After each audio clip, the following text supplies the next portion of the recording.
Baik, Assalamualaikum warahmatullahi wabarakatuh. Di sini saya, Endang Nurdiningsih, NIM 19220007, mahasiswa program studi Informatika Angkatan 2019 dan mengambil mata kuliah Natural Language Processing. Dan di sini saya akan membuat video pembelajaran mengenai materi sentimen analisis. Setiap manusia umumnya akan mengungkapkan respon terkait sesuatu kejadian ataupun keadaan berdasarkan pengalamannya, yang merupakan hasil kumulatif dari proses berpikir terhadap input yang pernah diterima olehnya selama ini. Respon tersebut umumnya dapat dikategorikan ke dalam 3 kelompok besar, yaitu respon positif, negatif, ataupun netral. Dasar teori yang pertama, sentimen analisis. Sentimen analisis merupakan salah satu bidang dari Natural Language Processing atau NLP yang membangun sistem untuk mengenali dan mengekstraksi opini dalam bentuk teks. Sentimen analisis juga diartikan sebagai proses menganalisis tulisan online untuk menentukan nada emosional dari penulisnya. Analisis sentimen dapat digunakan untuk mengungkap opini publik terhadap suatu isu, kepuasan pelayanan, kebijakan, cyberbullying, memprediksi harga saham, dan analisis pesaing berdasarkan data tekstual. Cara kerja sentimen analisis ada 3. Yang pertama, mengambil data dengan metode klasifikasi. Yang kedua, melakukan evaluasi hasil. Dan yang ketiga, membuat data visual. Untuk mengambil data dengan metode klasifikasi, pertama, mesin perlu mengklasifikasikan data yang dinilai sebagai opini dari sebuah teks. Ada 3 jenis atau 3 bentuk klasifikasi dalam metode analisis sentimen yang dapat dilakukan. Di antaranya yaitu yang pertama, machine learning. Fitur-fitur di dalam machine learning dapat mengenali sentimen atau sudut pandang seseorang pada sebuah teks. Metode machine learning saat ini semakin bertambah populer karena dapat dinilai representatif. Yang kedua, lexion based. Ini menggunakan berbagai kata yang dinilai dengan skor popularitas untuk mengetahui tanggapan masyarakat, pengguna, ataupun konsumen mengenai suatu topik. Keunggulannya yaitu tidak memerlukan data pelatihan, tetapi kelemahannya adalah banyak kata yang belum termuat dalam leksikon. Yang ketiga, ada hybrid atau campuran. Ini menggunakan gabungan dari metode machine learning dan leksikon. Kendati jarang digunakan, metode ini biasanya memberikan hasil yang lebih menjanjikan daripada kedua metode sebelumnya. Yang kedua, melakukan evaluasi hasil. Setelah data terklasifikasi, metode analisis sentimen berikutnya adalah menggunakan metrik evaluasi seperti precision, recall, F-score, dan akurasi. Proses ini juga melibatkan pengukuran rata-rata seperti makro, mikro, dan skor F1 tertimbang untuk menangani data yang masuk ke dalam 2 klasifikasi atau lebih. Metrik yang digunakan berdasarkan pada keseimbangan klasifikasi set data atau dataset. Secara umum, skemanya adalah sebagai berikut. Yang pertama, tinjauan dataset, kemudian preprocessing, lalu tokenizer, selanjutnya penghapusan stop word, kemudian transformasi, selanjutnya klasifikasi, dan yang terakhir evaluasi. Yang terakhir, yang ketiga, membuat data visual. Langkah selanjutnya dalam metode analisis sentimen yaitu visualisasi data. Visualisasi data dilakukan dengan menggunakan bagan sesuai kebutuhan perusahaan atau siapa saja yang memanfaatkan data-data ini. Sebagian besar orang biasanya menggunakan teknik yang sudah dikenal seperti grafik, histogram, atau matriks. Namun, Hasil akhir dari sentimen analisis bisa sangat bervariasi.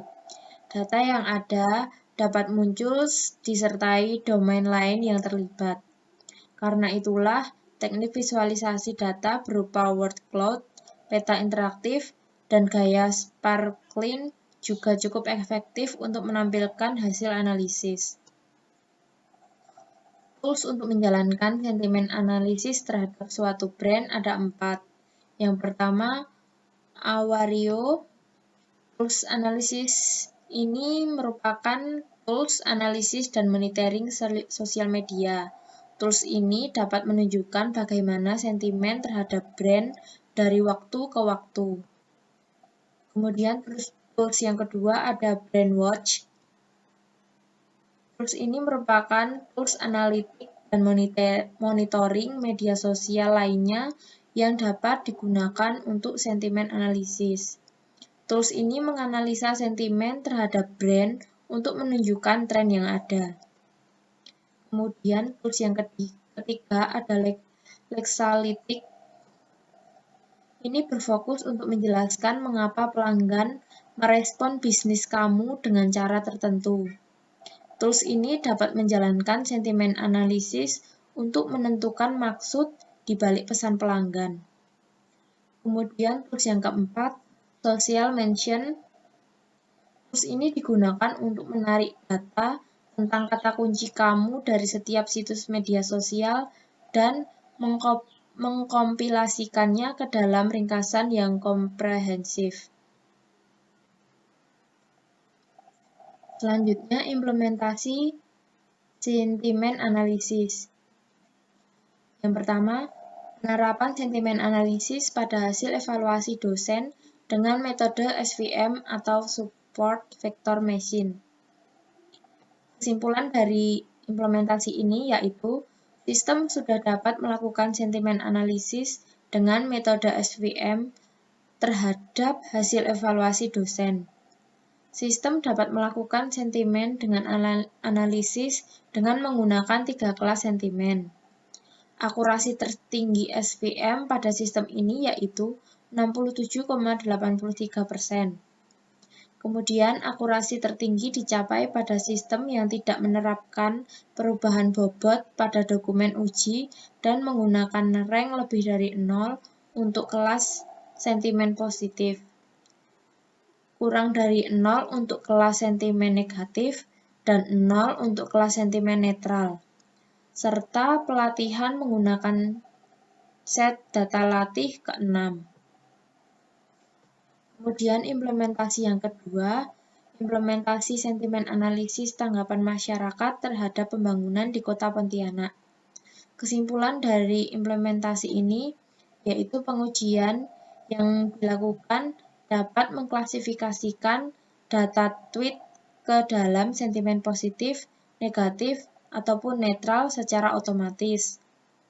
Jumlah data latih mempengaruhi performansi klasifikasi sentimen beserta akurasinya.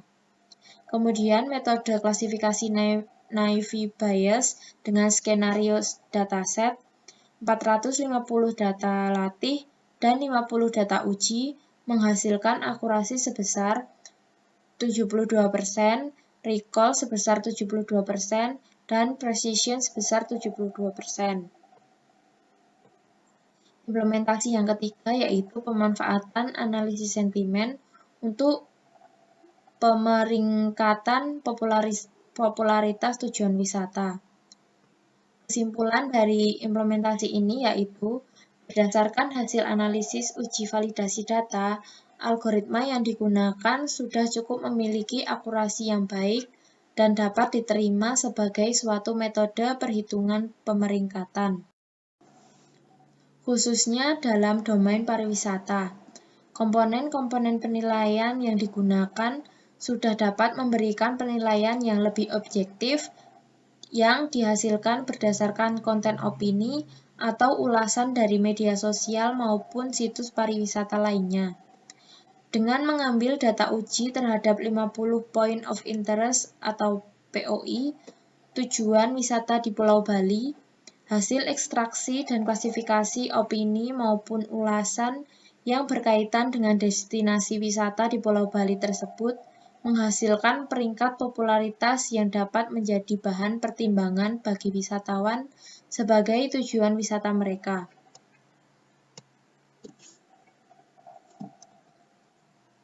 Sekian dari saya, apabila ada kurang dan lebihnya mohon maaf. Wassalamualaikum warahmatullahi wabarakatuh.